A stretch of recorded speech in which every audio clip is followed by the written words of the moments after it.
अथातो वातशोणितनिदानं व्याख्यास्यामः इति हस्माहुरात्रेयादयो महर्षयः। विदाह्यन्नं विरुद्धं च तत्तच्चाश्रिप्रदूषणम् विदाह्यन्नं विरुद्धं च तत्तच्चाश्रुप्रदूषणम्। भजतां विधिहीनं च स्वप्नजागरमैथुनम् भजतां विधिहीनं च स्वप्नजागरमैथुनम्। प्रायेण सुकुमाराणामचङ्क्रमणशीलिनाम् प्रायेण सुकुमाराणामचङ्क्रमणशीलिनाम्। अभिघातादशुद्धेश्च नृणामसृजिदूषिते अभिघातादशुद्धेश्च नृणामसृजिदूषिते।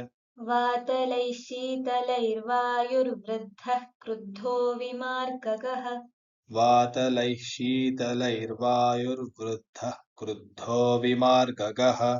तादृशैवासृजारुद्धः प्राक्तदेव प्रदूषयेत् तादृशैवासृजारुद्धः प्राक्तदेव प्रदूषयेत्। आढ्यरोगं खुडं वातबलासंवातशोणितम् आढ्यरोगं खुडं वातबलासंवातशोणितम्। तदाहुर्नामभिस्तच्च पूर्वं पादौ प्रधावति तदाहुर्नामभिस्तच्च पूर्वं पादौ प्रधावति। विशेषाद्यानयानाद्यैः प्रलम्बौ तस्य लक्षणम् विशेषाद्यानयानाद्यैः प्रलम्बौ तस्य लक्षणम्। भविष्यतः कुष्ठसमं तथा सादः श्लथाङ्गता भविष्यतः कुष्ठसमं तथा सादः श्लथाङ्गता।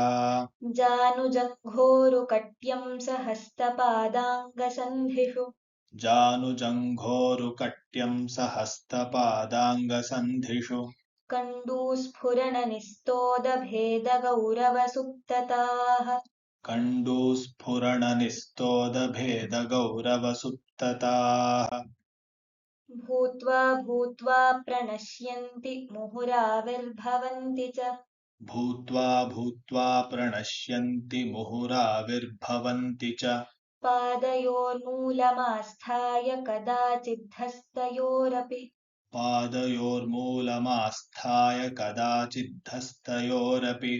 आखोरिव विषं क्रुद्धं कृत्स्नं देहं विधावति आखोरिव विषं क्रुद्धं कृत्स्नं देहं विधावति।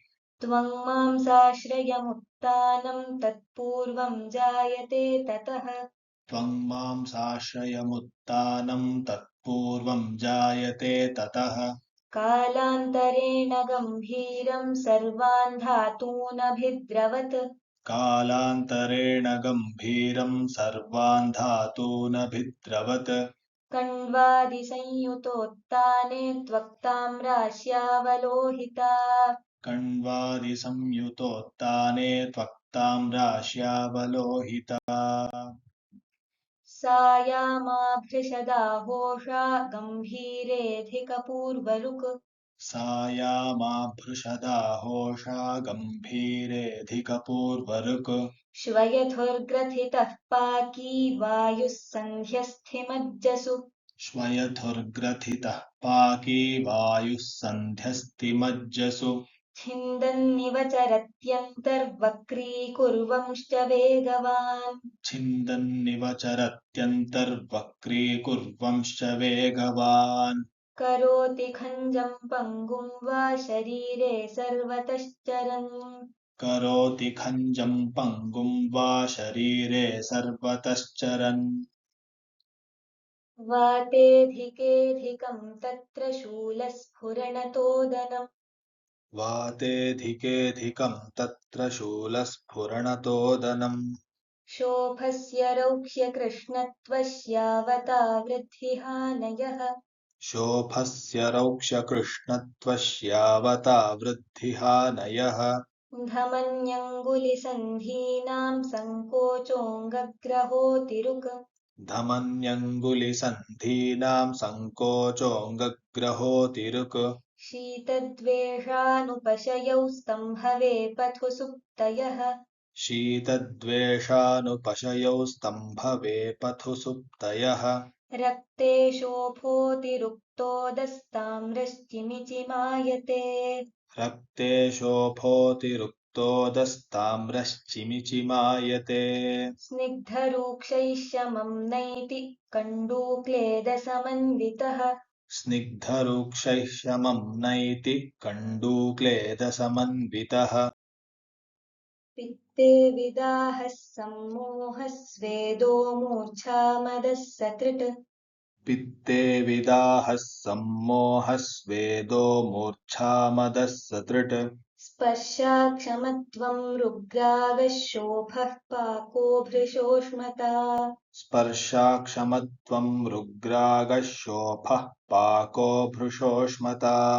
कफेस्तैमित्यगुरुता सुप्तस्निग्धत्वशीतताः कफेस्तैमित्यगुरुता सुप्तिस्निग्धत्वशीतताः कण्डूर्मन्दाचरुद्वन्द्वसर्वलिङ्गं च सङ्करे कण्डूर्मन्दाचरुद्वन्द्वसर्वलिङ्गं च सङ्करे एकदोषानुगं साध्यं नवं याप्यं द्विदोषजम् एकदोषानुगं साध्यं नवं याप्यं द्विदोषजम् त्रिदोषजं त्यजेत्स्राविस्तब्धमर्बुदकारि च त्रिदोषजं त्यजेत्स्राविस्तब्धमर्बुदकारि च रक्तमार्गं निहत्याशु शाखासन्धिषु मारुतः रक्तमार्गं निहत्याशु शाखासन्धिषु मारुतः निविश्यान्योन्यमावार्य वेदनाभिर्हरत्यसून् निविश्यान्योन्यमावार्य वेदनाभिर्हरत्यसून् वायौ पञ्चात्मके प्राणो रौह्यव्यायामलङ्घनैः वायौ पञ्चात्मके प्राणो रौक्ष्यव्यायामलङ्घनैः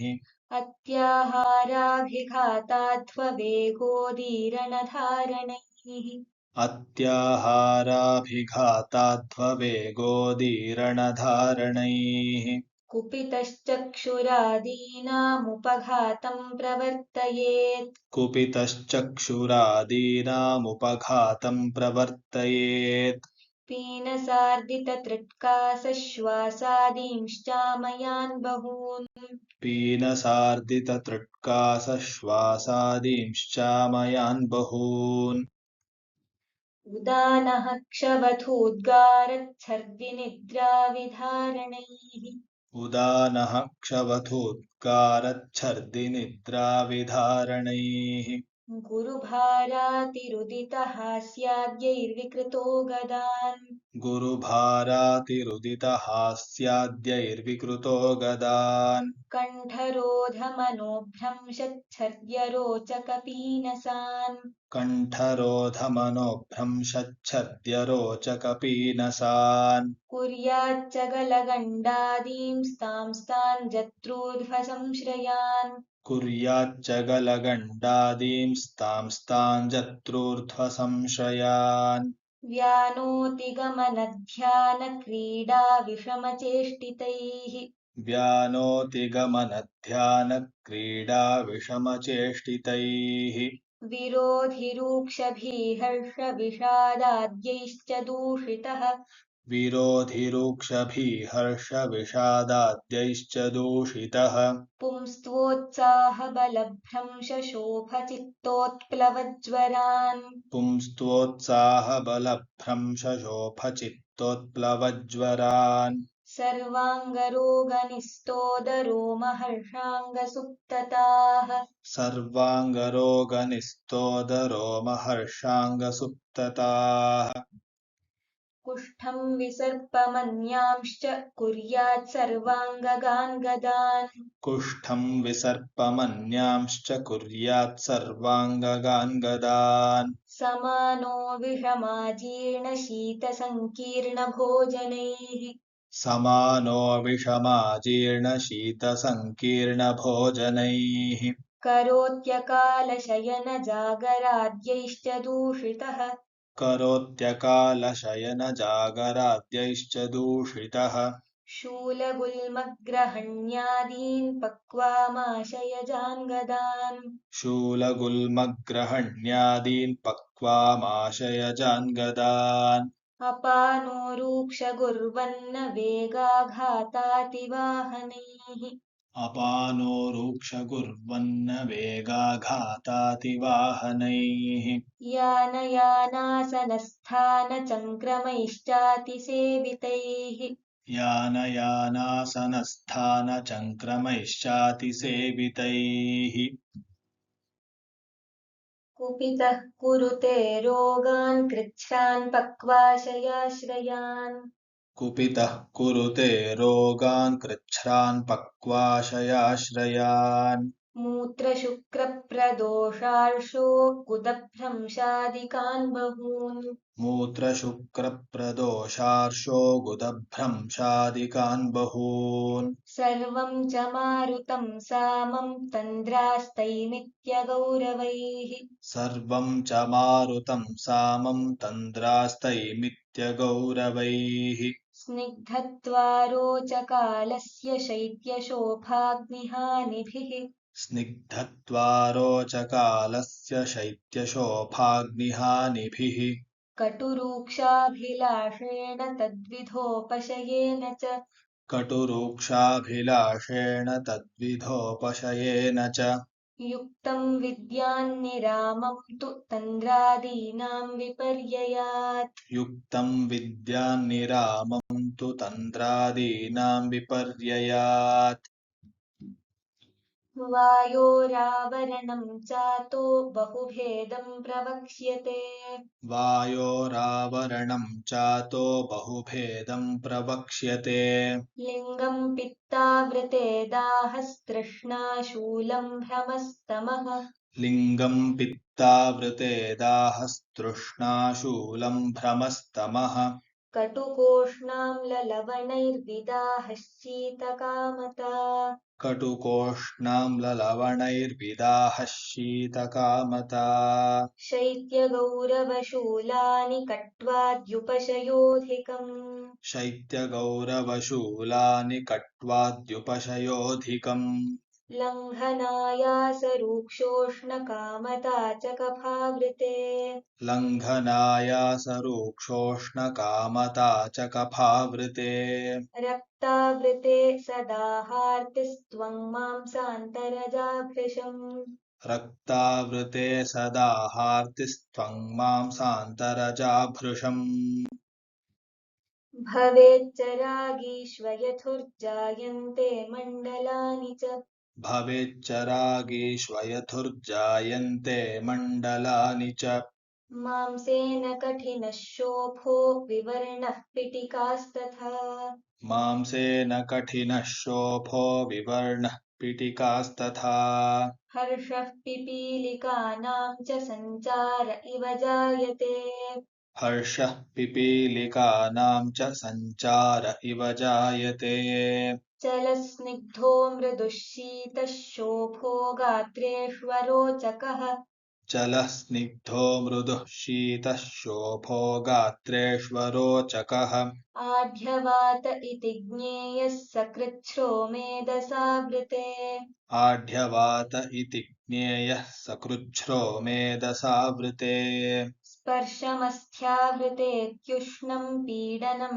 चाभिनन्दति स्पर्शमस्थ्यावृतेत्युष्णं पीडनं चाभिनन्दति सूच्येव तुद्यतेत्यर्थमङ्गं सीदति शूयते सूच्येव तुद्यतेत्यर्थमङ्गं सीदति शूल्यते मज्जावृते विनमनं जृम्भणं परिवेष्टनम् मज्जावृते विनमनं जृम्भणं परिवेष्टनम् शूलं च पीड्यमानेन पाणिभ्यां लभते सुखम् शूलं च पीड्यमानेन पाणिभ्यां लभते सुखम् शुक्रावृतेति वेगो वा न वा निष्फलतापि वा शुक्रावृतेति वेगो वा न वा निष्फलतापि वा भुक्ते कुक्षौ रुजाजीर्णे शाम्यक्यन्नावृते निले भुक्ते कुक्षौ रुजाजीर्णे शाम्यत्यन्नावृते निले मूत्रा प्रवृत्तिरात्मानं वस्तेर्मूत्रावृते भवेत् मूत्राप्रवृत्तिरात्मानं वस्तेर्मूत्रावृते भवेत् विडावृते विबन्धोऽधः स्वस्थाने परिकृन्तति विडावृते विबन्धोऽधः स्वस्थाने परिकृन्तति व्रजत्याशु जरां स्नेहो भुक्ते चानह्यते नरः व्रजत्याशु जरां स्नेहो भुक्ते चानह्यते नरः शकृत्पीडितमन्येन दुःखं शुष्कं चिरात् सृजेत् शकृत्पीडितमन्येन दुःखं शुष्कं चिरात् सृजेत् सर्वधात्वावृते वायौ श्रोणिवंशनपृष्ठरुक् सर्वधात्वावृते वायौ श्रोणिवंशणपृष्ठऋक् विलोमो मारुतो स्वस्थं हृदयं पीड्यतेति च विलोमो मारुतो स्वस्थं हृदयं पीड्यतेति च भ्रमो मूर्च्छारुजादाहः पित्तेन प्राण आवृते भ्रमो मूर्च्छारुजादाहः पित्तेन प्राण आवृते विदग्धेन्ने च वमनमुदानेऽपि भ्रमादयः विदग्धेन्ने च वमनमुदाने बिभ्रमादयः दाहोऽन्तरूर्जाभ्रंशश्च दाहोव्याने च सर्वगः दाहोऽन्तरूर्जाभ्रंशश्च दाहोव्याने च सर्वगः क्लमोऽङ्गचेष्टासङ्गश्च ससन्तापः सवेदनः क्लमोऽङ्गचेष्टासङ्गश्च ससन्तापः सवेदनः समान ऊष्मोपहति रतिः स्वेदोरतिः सतृट् समान ऊष्मोपहति रतिस्वेदो रतिः सतृट् दाहश्च स्यादपाने तु मलेहारिद्रवर्णता दाहश्च स्यादपाने तु मलेहारिद्रवर्णता रजोऽतिवृत्तिस्तापश्च योनिमेहनपायुषु रजोऽतिवृत्तिस्तापश्च योनिमेहनपायुषु श्लेष्मणात्वावृते प्राणे सादस्तन्द्रारुचिर्वमिः श्लेष्मणात्वावृते प्राणे सादस्तन्द्रारुचिर्वमिः स्थीवनं क्षवथूद्गारनिःश्वासोच्छ्वाससङ्ग्रहः स्थीवनं क्षवथोद्गारनिःश्वासोच्छ्वाससङ्ग्रहः उदाने गुरुगात्रत्वमरुचिर्वाक्स्वरग्रहः उदाने गुरुगात्रत्वमरुचिर्वाक्स्वरग्रहः बलवर्णप्रणाशश्च व्याने पर्वास्थिवाग्रहः बलवर्णप्रणाशश्च व्याने पर्वास्थिवाग्रहः गुरुताङ्गेषु सर्वेषु स्खलितं च गतौ भृशम् गुरुताङ्गेषु सर्वेषु स्खलितं च गतौ भृशम् समानेति हिमाङ्गत्वमस्वेदो मन्दवह्निता समानेति हिमाङ्गत्वमस्वेदो मन्दवह्निता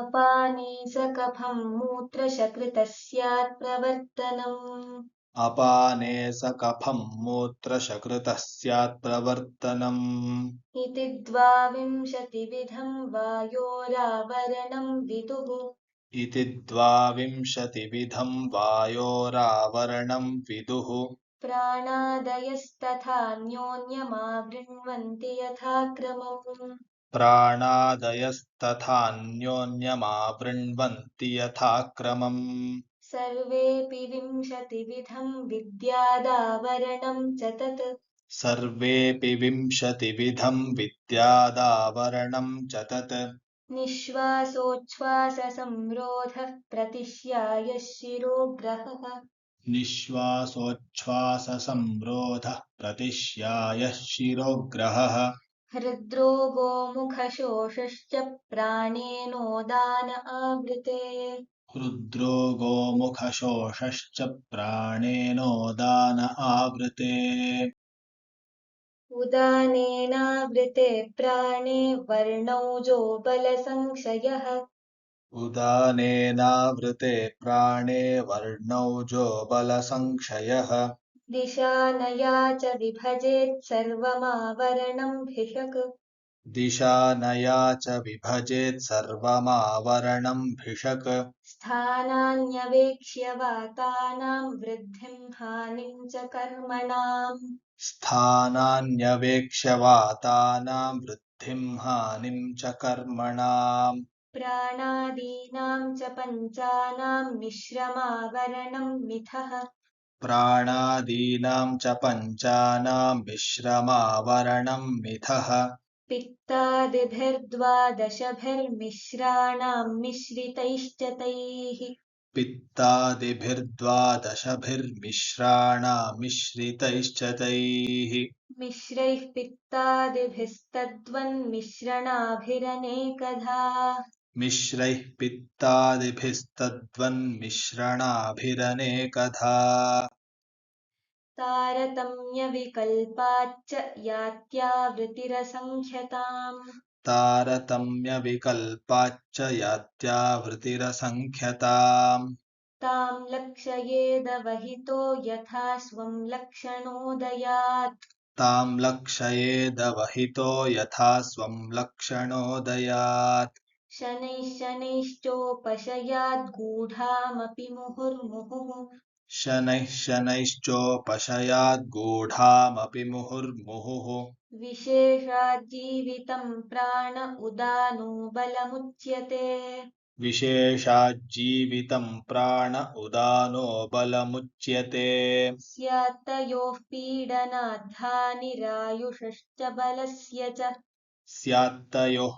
पीडनाद्धानिरायुषश्च बलस्य च आवृता वायवो ज्ञाता ज्ञाता वा वत्सरं स्थिताः आवृता वायवो ज्ञाता ज्ञाता वा वत्सरं स्थिताः प्रयत्नेनापि दुस्साध्या भवेयुर्वानुपक्रमाः प्रयत्नेनापि दुस्साध्या भवेयुर्वानुपक्रमाः विद्रधिप्लीह हृद्रोगगुल्माग्निसदनादयः विद्रधिप्लीह हृद्रोगगुल्माग्निसदनादयः भवन्त्युपद्रवास्तेषामावृतानामुपेक्षणात् भवन्त्युपद्रवास्तेषामावृतानामुपेक्षणात् इति श्रीवैद्यपतिसिंहगुप्तसूनुश्रीमद्वाग्भटविरचितायाम् अष्टाङ्गहृदयसंहितायाम् तृतीये निदानस्थाने वातशोणितनिदानं नाम षोडशोऽध्यायः।